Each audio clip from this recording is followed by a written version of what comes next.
The African Tax Administrators Forum deserve our commendation for this timely conference and its important theme, building strong domestic tax regimes in Africa, strengthening VAT, personal income tax, and companies' income tax.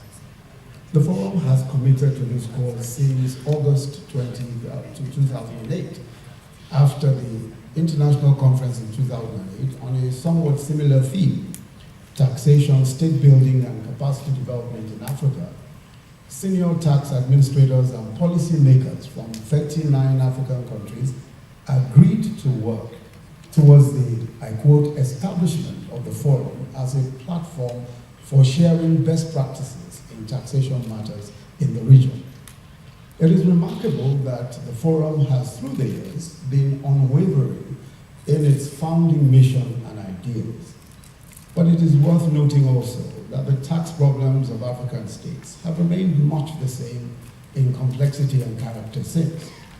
The elephant in the room in most discussions on tax in developing countries remains the problem of domestic resource mobilization, addressing the so-called tax gap, the difference between what we collect and what we could collect.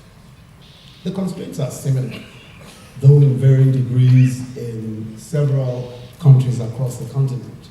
They include a large informal sector, including large subsistence agricultural sectors, tax evasion, tax avoidance, tax exemptions, and inequitable and opaque rent sharing arrangements, especially in the extractive sector. Significantly also, the use of aggressive and often suspicious tax planning and transfer mispricing. By the use of this, multinationals minimize their tax payments or, put more graphically, simply dodge taxes. The Thabo Mbeki report on illicit financial flows discloses shocking details of tax losses to African economies by these practices of multinationals and most often their local collaborators. Paradoxically, the report shows that these practices lead to an estimated revenue loss for developing countries that is 3 times greater than the amount they receive in foreign aid each year.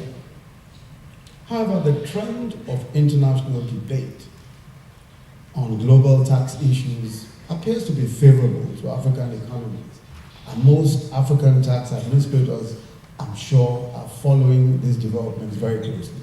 There are 2 main agendas. The first is increasing transparency and information exchange, and the second is base erosion and profit shifting.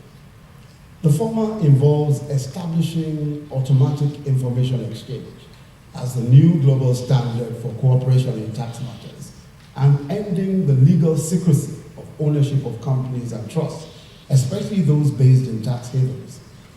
On base erosion and profit shifting, which has also done significant damage to domestic resource mobilization in Africa, a range of potential actions are planned by OECD countries.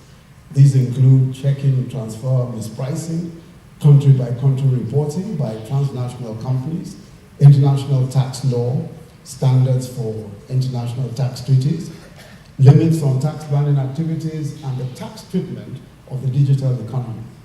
Now, these agendas have been endorsed by G8 and G20 countries, thus giving them high-level support and momentum.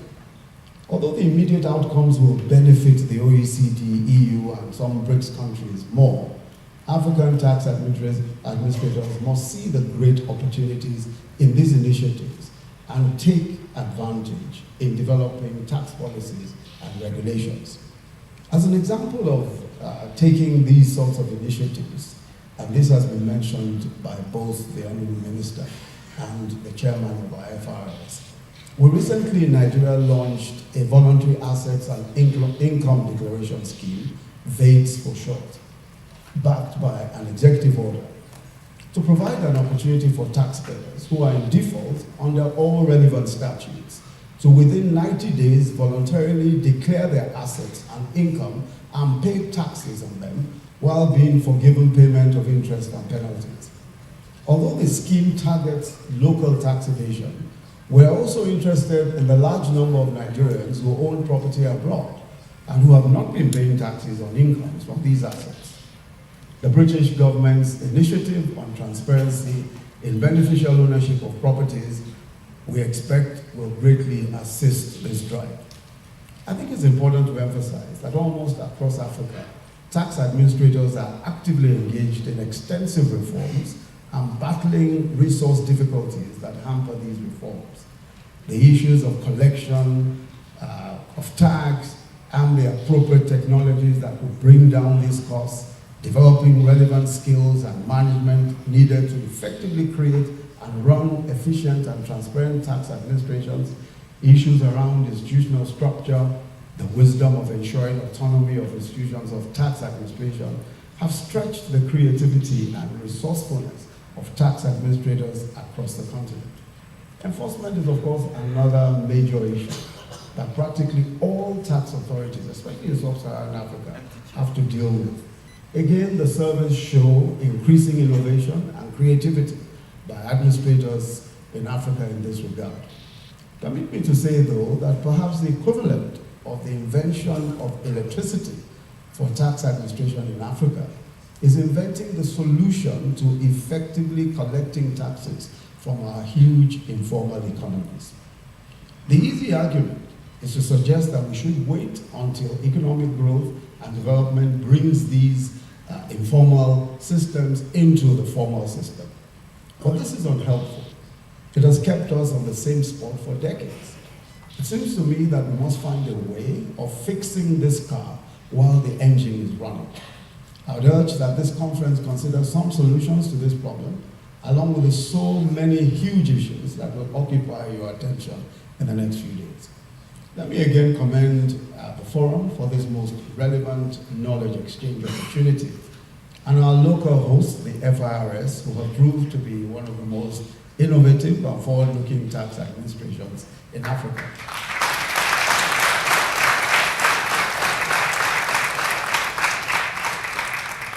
On behalf of President Muhammadu Buhari and the government and people of Nigeria, I welcome you all most heartily to this exciting conference, and I hope that you will all have very useful deliberations indeed. And so it is my very special privilege to declare this third conference open.